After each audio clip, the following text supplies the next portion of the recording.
حدیث شریف میں ہے دشمن کے خلاف صبح و شام آپ پڑھے حامیم لا ینصرون، اور نیت دشمن کے مغلوب ہونے کی کر لے. ہمارے علم میں نہ ہو، خدا تو جانتا ہے ان کو کون کر رہا ہے. حامیم لا ینصرون. اور ہر فرض نماز سے فارغ ہو کر سنتوں کے لیے جگہ بدلتے بدلتے 3 مرتبہ. اور جس گھڑی آپ کو یہ خیال آتا ہے کہ بڑا ظلم، بڑی زیادتی ہو رہی ہے، تو آپ اس وقت 10 مرتبہ پڑھیں اللہم انا نجعلک فی نحورہم ونعوذ بک من شرورہم.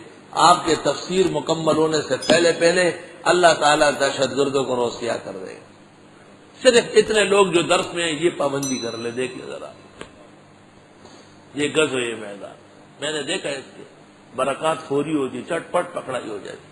اور جن کے اشارے پر ہو رہا ہے، جن تنظیموں کے شہ پر، ان کی بھی نیت کرو کہ خدایا ان کا وجود بھی ختم کرے، اور خدایا ان کے بڑے چھوٹے سب کے ناک میں تار ڈالے، اور اللہ ان کی طاقت و شوکت ختم کر دے، اور ان کو اپنے عباد اور بلاد کے اندر جو فساد برپا کیے ہوئے ہیں، یا اللہ ان کو یہاں سے دور دفع کر دے.